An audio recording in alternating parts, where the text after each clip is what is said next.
All right, we are recording. So welcome to the May 23rd, 2022 Select Board meeting. In keeping with an act relative to extending certain COVID-19 measures adopted during the state of emergency as amended by Governor Baker on February 12th, 2022, this meeting will be conducted remotely over Zoom. Attendance by board and commission members will be remote, and remote attendance shall count towards the quorum.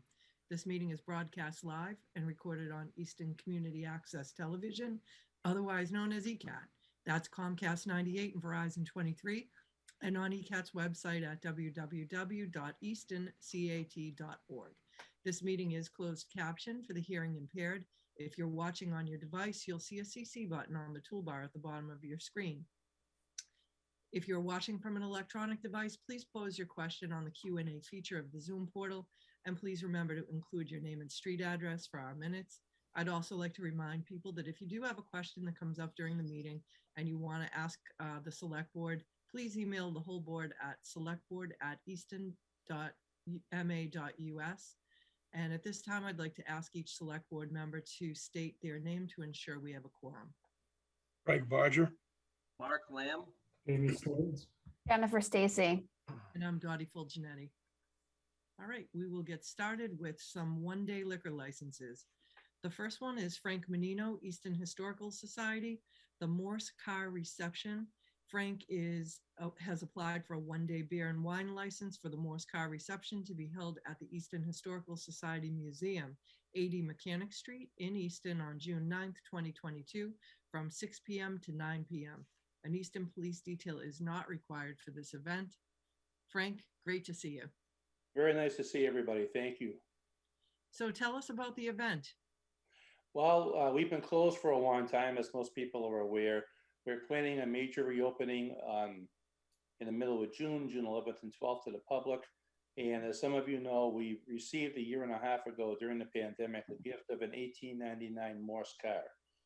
It is the actual first prototype model, and we want to celebrate that for a special night on June 9th with the people who made the donation of the car possible, people who had donated to help with the museum, to get the thing in here, people who stored it for us, and it's a thank you night for the people who have made that very possible. That's terrific. So if people want to attend, is it open to the public? That will not be an open to the public. It'll be an invitation only night. The public opening will be on the weekend. Terrific. And is the car going to remain there that the public can view after your event? Absolutely. Oh, that's great. So if I can't make it on the 9th, I will definitely come by on another day. You're open on Sundays? Well, I'm here most of the week, as you know, but June 11th, the Saturday, will be here all day. And then June 12th will be here in the afternoon. All right, terrific. Any questions from the board? Dottie, if I could just say, I popped in on Frank on Friday with a friend of mine, and we not only took a tour and got to see the car, but also saw all the infrastructure work that was done to be able to support that car and its weight. So a lot of work was done in the basement of the facility to make it possible. So the people that he's going to be celebrating, there was a lot of engineering and hard work that went into getting the vehicle in there, and it's absolutely gorgeous.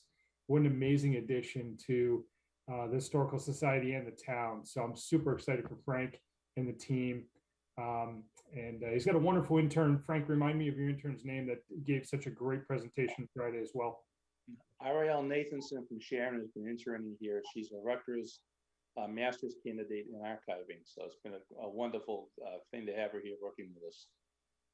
So thank you, Frank. She's fantastic too. Thank you. That's great. Thanks for sharing that, Jamie. So we'll go right to the vote. If you'd like to make a motion, Craig.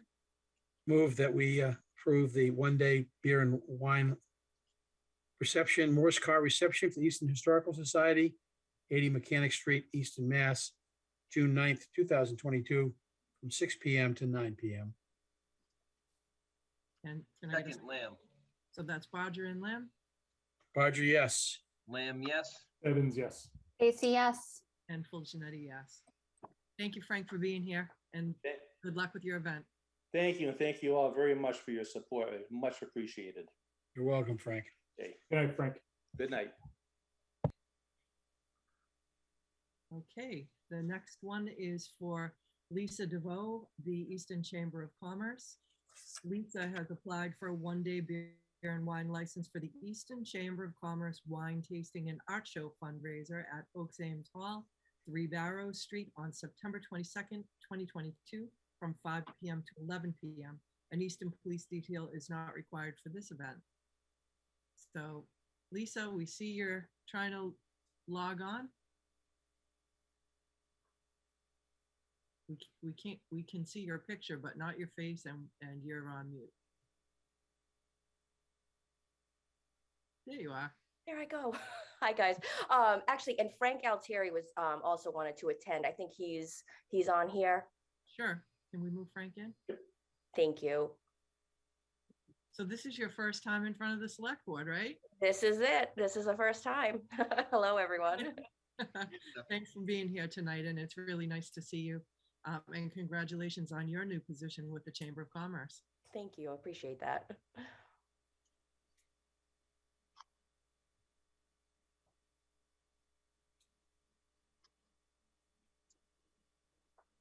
Hi, Frank. Hi, how are you? Took me a second to get in there, but seems like everything's working now. Sure. Awesome. All right. So tell us a little bit about your wine tasting and art show fundraiser. Well, we're doing it at Oaks Ames Hall, and we're expecting between 100 and 150 attendees, and we're looking at having past hors d'oeuvres, some appetizer stations. We're looking to have some music from the OA, the high school. So just a fun night with art and wine tasting, with the wine coming from Shovel Shop Spirits. Great. And Frank, what's your role? So I'm a board member of the chamber, and I'm just helping to facilitate. I just wanted to mention that this is an event that we put together to again promote our members and to provide some networking opportunity and other opportunities for the chamber members to be a part of the community. And these typically are well attended. So we also invite people who are interested in joining the chamber to see what it's all about. That's great. Well, I have to say, I work with a lot of Chamber of Commerces in my day job, and the Easton Chamber does a tremendous amount for this community. So I would certainly encourage any new businesses, and when any of our select board members talk to new businesses, we do recommend that they reach out to the chamber. It's just a really great group of people and a great networking opportunity. So thank you for hosting this. Any comments or questions from the board? Lisa, it's Craig Barger. Just a quick question about the art part of the show. Is that coming from local artists or? It's coming from various locations, but we are dealing with, we're trying to deal mostly with local artists, and they're being donated. Thank you. All right. So Craig, if you'd like to make a motion. Move to approve the wine tasting and art show fundraiser by the Chamber of Commerce at Oaks Ames Hall, 3 Barrow Street, Easton, September 22nd, 2022, from 5 p.m. to 11 p.m. Second, Lamb. Barger and Lamb? Barger, yes. Lamb, yes. Evans, yes. Stacy, yes. And Full Janetti, yes. So congratulations and good luck on your event. Thank you very much. Appreciate Thank it. you. Have a good night. Good night. Okay, and then we have a couple of Stonehill. So the first Stonehill College is for the House of Possibilities. Helen Berkowitz, on behalf of Stonehill College and the House of Possibilities, has applied for one-day all alcohol license for the Raise the Roof annual gala and auction to be held at the college in the May Pavilion tent and the Petite Atrium at 320 Washington Street on June 9th, 2022, from 6 p.m. to 9 p.m. Chief Gary Sullivan recommends the applicant contact the Stonehill College campus police so they can determine if a detail officer is required. So we can vote those as a slate. Hold on one second. Am I reading this right? So Michael, is the recommendation to vote those two as a slate and then to vote the next batch as a slate, or all of it? Yeah, so in batches. So the first one, well, they're all at Stonehill. The first one is both related to the House of Possibilities. Okay. And then the second batch is all related to a reunion weekend.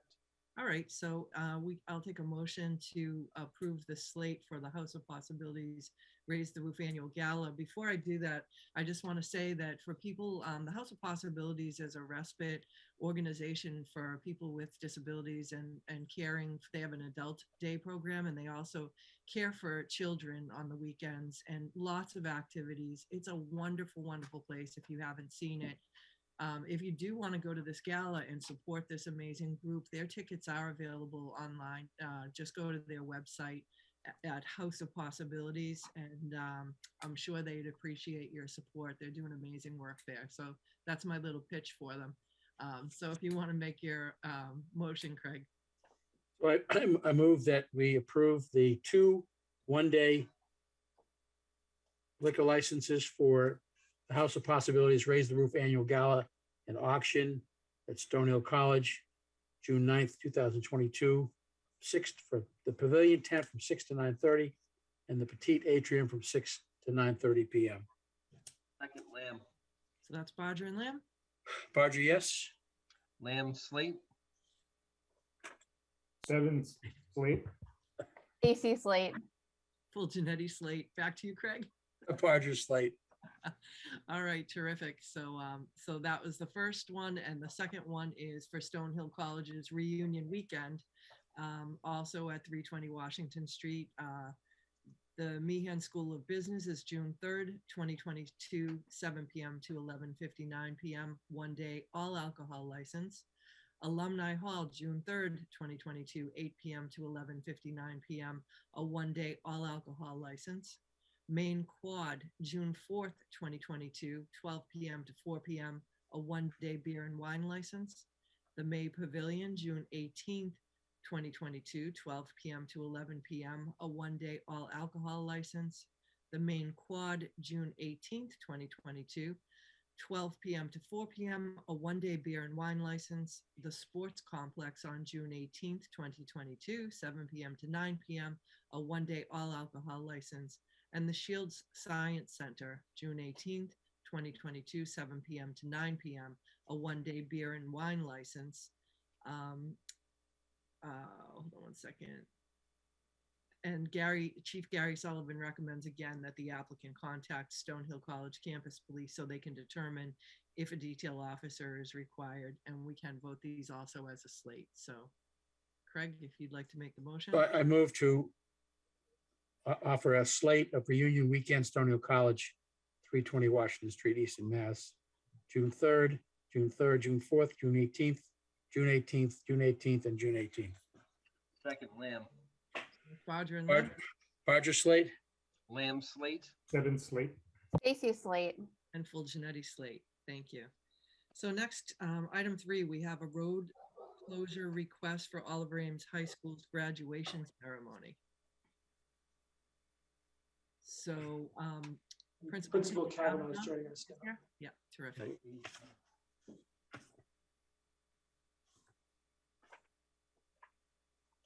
Hello, Principal Kavanaugh. Hello, thank you for having me. Thank you for being here tonight. I think this is your first time at a select board meeting as well. It is, I'm excited. So welcome. Thank you. So this is typical. I shouldn't say typical. The last 2 years, it hasn't been typical. So we're getting back to normal again, that there's a road closure request from 8 a.m. to 11:30 a.m. Park Street from Hayward to Sheridan, and Sheridan to Daly Ave to Coughlin Road. The police, fire, and DPW have been notified of the request, and they don't have any concerns.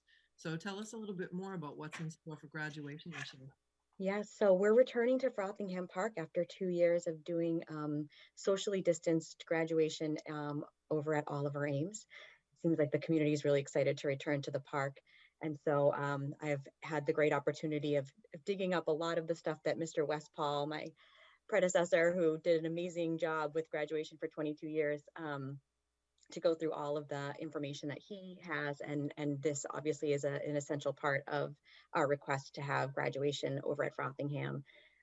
We've decided to move the date, which is a little different. I had a committee of people who were elected students and parents that are involved in the school helped make this decision. And we moved the date to Saturday. So that's the only major change from before the pandemic to now. That's great. So Saturday, the 4th, and that's the road closures is 8 to 11:30. What time does graduation start? It's at 10 a.m. Oh, so it's early. Yeah, Well, hoping for good weather. thank you. So I've started watching the 14-day forecast. It looks good so far, but knock on wood. well, I lucked out with both of my kids when they graduated. We had nice weather, but if it's hot, it's pretty hot out there. So Yeah. and you get there early to get a good seat. Mhm. All right. Any board members have any questions? Nope. All right. With that, Craig, if you'd like to make a motion. I move to approve the road closure request from Oliver Ames High School for the June 4th graduation. Second, Lamb. So that's Bodger and Lamb. Barger, yes. Lamb, yes. Stebbins, yes.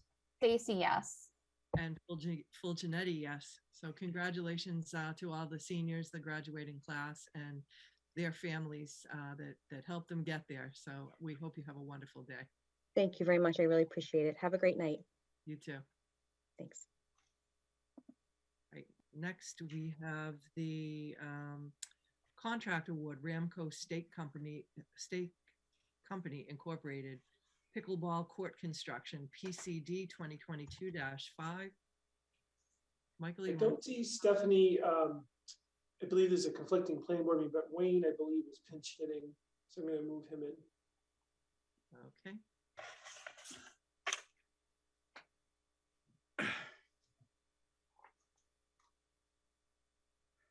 Good evening, Wayne. Hello, hi, sorry, I missed that little bit as I got promoted. Yeah, thanks. I'm sure everyone is very familiar with this project. I got a bit of a debrief from Stephanie. She's at the planning board meeting right now, so she won't be able to join the select board tonight. Town council has reviewed and approved the contract. I have a few other pieces of information. After it's signed and the performance bond is given, the start date is targeted at June 1st. There's going to be a on-site just ahead of that on May 31st. And the completion is targeted for November 30th at the latest. Excellent. I know a lot of people are going to be really happy about that. Yes, Stephanie was saying there has been some conversation with the Recreation Commission, and I'm sure all the folks from the pickleball group are going to be looking to do some sort of a celebratory open or dedication, I believe.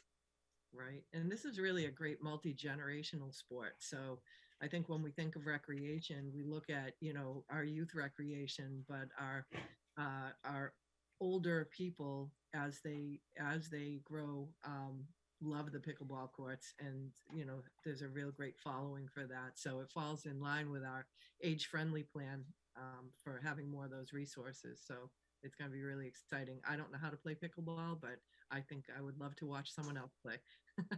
I was just in Maryland visiting my father, and we went to Texas to visit his sister. And I have a feeling we will all be learning pickleball very soon. It is universal and everywhere. People seem to love it. I'm thinking select board pickleball team. What do you think? Could happen. Could happen. Awesome. Any questions from the board? No? All right. Craig, would you like to make a motion to award this this contract? So I move to award the contract to Ramco Survey State Company in the amount of, it's $319,499, but then it's $29,000 twice for pickleball courts 5 and 6. Second, Lamb. That's Bodger and Lamb. Barger, yes. Lamb, yes.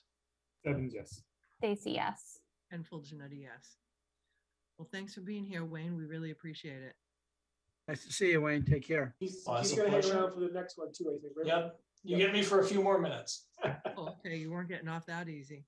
Oh, ma'am. Great. So item 5 is a discussion and vote memorandum of agreement regarding the town of Easton conservation restriction at 55 and 59 Pond Street with the trustees of Reservation. So do you want to lead us through that, Wayne?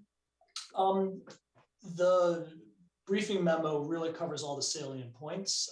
This is the memorandum of agreement, as it says on the tin, between the town and the trustees for the town to purchase the conservation restriction for the $350,000, which was just approved at town meeting.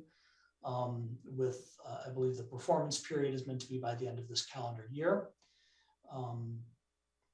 And it sort of lays out the obligation. The shape of the deal is the trustees of reservations would be buying the property. The town would then be buying the conservation restriction from the trustees. And there is likely to be some amount of charitable contribution from the current owners to make up whatever the appraised price differential is. So the town, of course, did get an appraisal for the value of the conservation restriction, and that appraisal does support the purchase price of $350,000. We believe the trustees will use a state template to draft the conservation restriction and then work on the details with the Conservation Commission, the Select Board, on the specific provisions. Since this property is meant to be essentially public access, and in addition to the Governor Ames estate, there's likely or not likely to be any really significant provisions or set asides within that conservation restriction. There's no parking contemplated, for example. Right. But the details, of course, will be discussed in the months ahead. So for people that are watching at home, if you are on the main part of the campus, I don't know if you call it the campus, the main part of the park, that's what is already being managed by the trustees. This is if you go over the dam and you're on the Pond Street side, that parcel of land. Correct. Yeah, and so it allows a pedestrian access into the trustees' property, and it also connects to the town-owned conservation land to the south along Langwater Pond. So it creates an even larger connected public network along the ponds. That's terrific. Any questions or comments from the board members? Just a quick question, Wayne.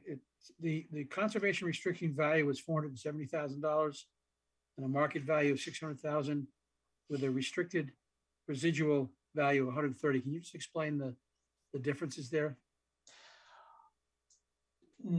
Not any more than it already is. So what is the value of the property that you cannot develop it? If someone, holds a conservation restriction, you can't actually put houses on it, then that's the value that someone would pay. So they went through to calculate the value of the property, and what could you develop it as of right? And there are some development constraints. One of the most expensive site development costs would be access to the upland on the far side of the Queesit Channel.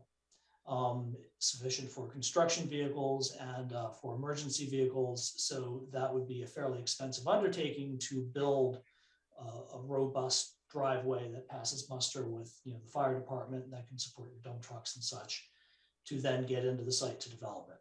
So that cost discounts, if you will, the market price. So from roughly 800 down to about 600. Then if you cannot actually develop it, if say the conservation restriction goes into effect, what would someone likely pay for it? And that's where they got the sort of residual value. So the appraised conservation restriction value of 470 is above the 350 that the town is paying as per the memorandum of agreement. Thank you, Wayne. Mm-hmm. Anyone else? All right, Craig, do you want to make the motion? I move that we approve the conservation restriction purchase at 55 and 59 Pond Street for the value of $350,000. Second, And- Lamb. And could we also authorize the chair to sign it? I believe that's something that we need to do. I'll amend that to authorize the chair to sign the agreement, the memorandum of understanding. Second, Lamb. That's Bodger and Lamb. Barger, yes. Lamb, yes. Stebbins, yes. Casey, yes. And full Janetti, yes. Terrific. Thank you. Are you here for the next one about the town hall renovations too, Wayne? If there's no one else around, I can certainly stick around. I'm gonna move, Greg Swan's here, so I'll move him in. Right, and I will sit quietly in the background and then hop off onto the planning board where I've also got something coming up, but I'll be mute for a while until I go away. Thank you. Thank you, Wayne. Good evening, everybody. Hey, Greg. Thanks for being here. Tell us a little bit about contract award Homer Contracting change order number 1 for the town office restoration project DPW 2022-05. So change order number 1 is alternates 3 and 4 of the original contract. As some of you may be aware, we couldn't award the entire contract due to cost escalations because of further deterioration of the building and because of COVID restrictions.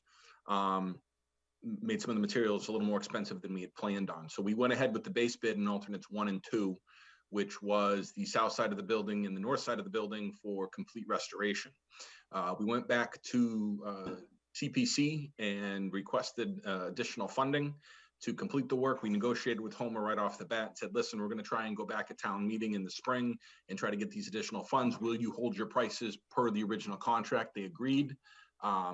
So this is just finishing the job in its entirety. We're going to be doing the east and west side of the windows and completing that and having finishing the project so we do all the windows and aren't having to come back and have another bite at the apple. In addition to this change order with alternates 3 and 4, during the restoration process on the south side of the building, it was discovered that one of the columns was too far deteriorated to be restored per contract documents. Unfortunately, because of the historical restriction and preservation of the building, we just can't use a fiberglass column that was vetoed by the Historical Commission. So we have to replace it with mahogany. So that's the $20,000 charge for the column. And that would be the essence of change order number 1. Okay, any comments or questions from the board? I think that was very wise negotiating to work with Homer to be able to lock in those prices. Probably you wouldn't have even imagined what that meant for now, right? Oh, no, absolutely. I'm glad we approached them right off the bat. And, it's not like they have to demob, they have to leave the site and come back. They're here already. All their subcontractors are on site. So for them, it's just an extension of work they were already doing, and they could already negotiate with that, say, we'll keep you guys around. And, it's a win-win for everybody. Well, that's great. I've been up there several times and I can see the people working and they're really doing amazing work up there. If you happen to go into Connor's office, when you come in to do your business at Town Hall, one of our test windows is back. All the windows in Town Hall is going to look like to see what we've been doing, what a full restoration is. And it's really quite striking. I think Mike can talk about that. He's seen it. It really is a stark difference from what we had to what we have now, what a clean window looks like, fully restored, and just one more piece to the puzzle that is Town Hall. Awesome. Well, thank you. Craig, would you like to make a motion to award that contract? Sure, I move to award the Homer Contracting change order number 1 for town office restoration project DPW 2025-25 in the amount of $151,300. Second, Lamb. Barger and Lamb? Barger, yes. Lamb, yes. Stebbins, yes. Stacy, yes. And full Janetti, yes. Terrific. Thank you. So I think that's it for you, Greg and Wayne. I'm actually here for the next item as well. Oh, you are for the underground. Okay. Item 7 is discussion and vote. So I think Wayne can leave. I know he's got to get to a planning board meeting. So thanks, Wayne. Thank you, Wayne. The next item 7 is discussion and vote on an easement for National Grid installation of underground electrical utilities for the Red Mill Road water treatment plant. So this is to allow National Grid to come onto town property to put an easement in to install their underground conduit coming down from a pole and sweeping up to the site, up to the transformer where all the electrical work will be happening. This is a pretty standard easement item. It's underground. I know the sketch looks a little funny, but this is actually one of their typical sketches. They don't, the easement will be what's installed and that will be recorded, and this is where the easement is. But it just allows them to get in there and do anything if something happens in the future to this particular underground conduit. I won't say anything won't happen, but it's PVC piping encased in concrete. So it'd have to be a pretty significant accident to have to get grid back out here to fix this. Does anybody have any? That's kind of, it's pretty straightforward. There's nothing veiled about it. Any comments or questions from the board? All right, Craig, go for the motion. Move to approve the easement for National Grid installation of underground electrical utilities for the Red Mill Road Water Treatment Plant. Second, Lamb. Bodger and Lamb, back to you, Craig. Barger, yes. Lamb, yes. Evans, yes. Stacy, yes. And full Janetti, yes. Thank you. So Of course. the next item that we have is an update on Mass DOT roadway improvements on the Route 138 corridor in the intersection of Elm and Washington Street. Mass DOT had a listening session a couple of weeks ago, and I was able to join that. I'm not sure if others had seen it, but I'm of course very interested in that intersection because I live on Elm Street, so I'm very excited to see that moving forward. And you know, when they were showing what that was going to look like, it was really, it's a very impressive project. Mass DOT is really excited about it.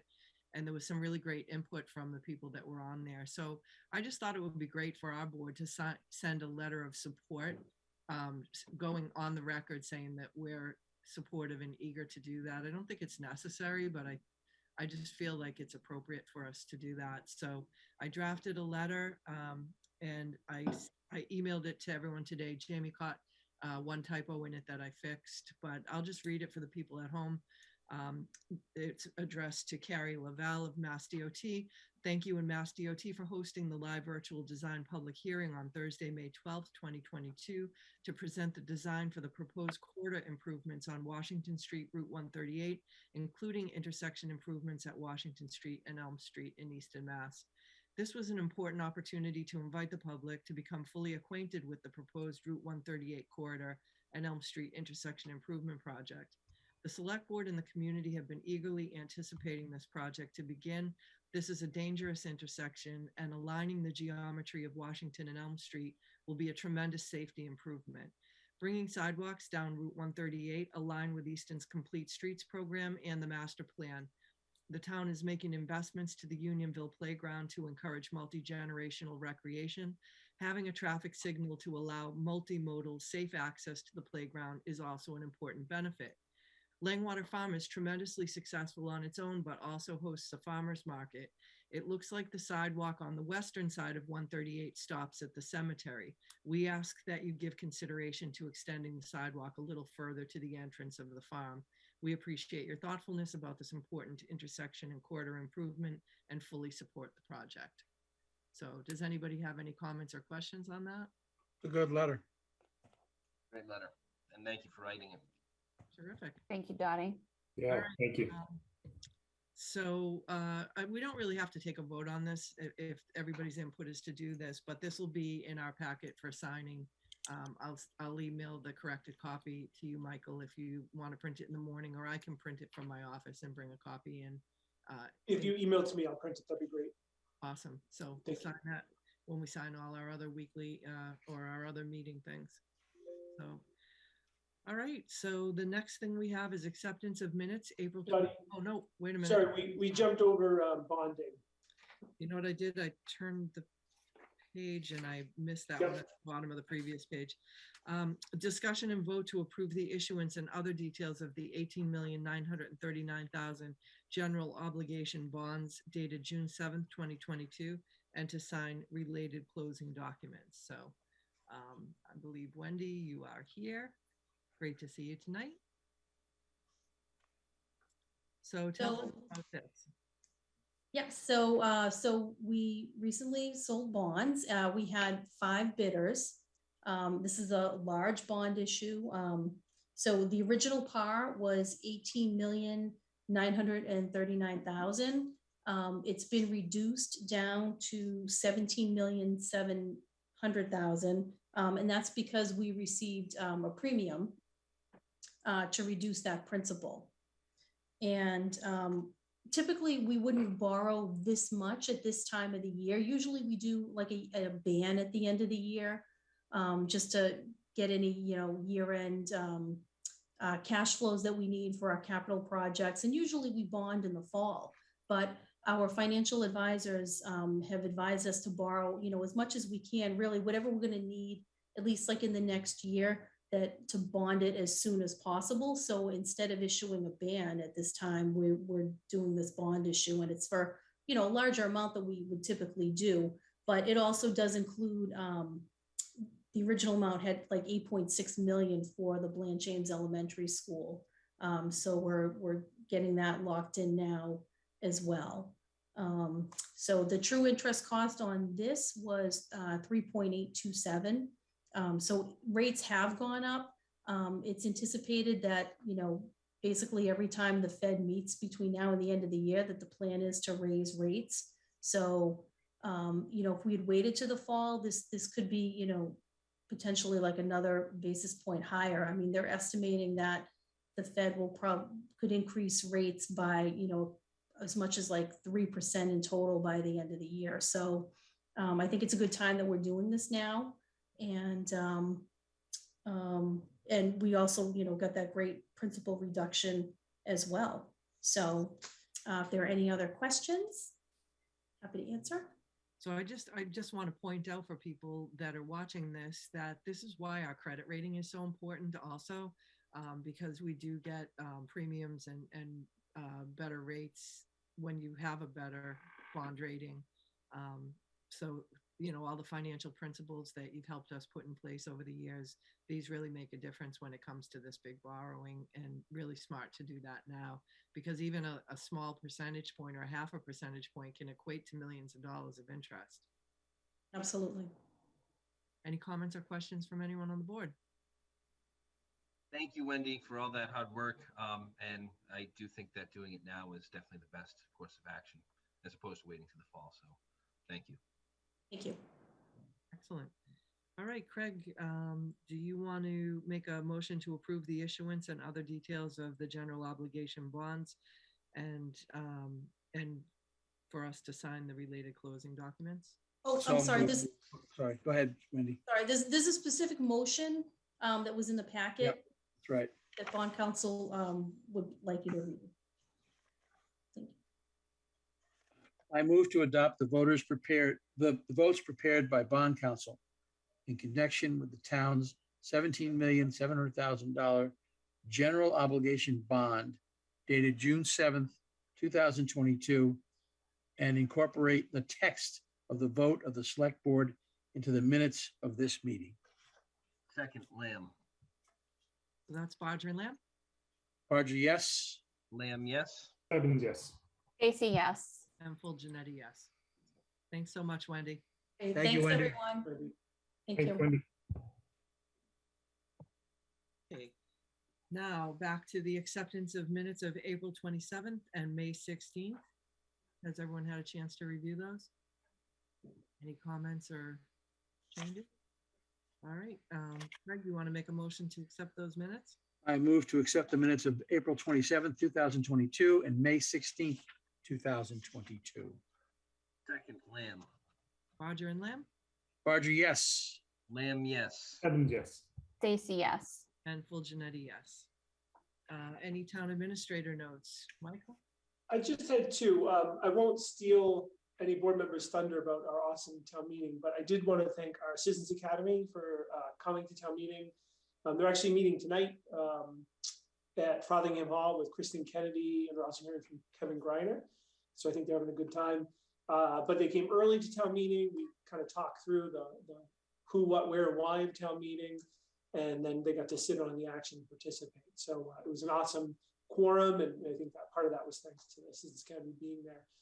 Also, somewhat related to town meeting, I just want to let the board know and the public, we're going to be posting a survey on our social media channels from a middle school student here in Easton named John, who's participating in 8th grade student-led civics project, and they're researching issues around town meeting. So the survey link, which is a Google form, which we'll send out, asks you if you went to town meeting last week. If you answered yes, it asks some questions about how you think it went, what things might you improve about town meeting to make it more efficient. And if you answered no, it talks about why you didn't go and what things we might change to encourage you to go in the future. So I thought that was kind of exciting and pretty neat. So we'll get that out this week. And if the board and the public could look to participate for that 8th grade project, I think that'd be terrific.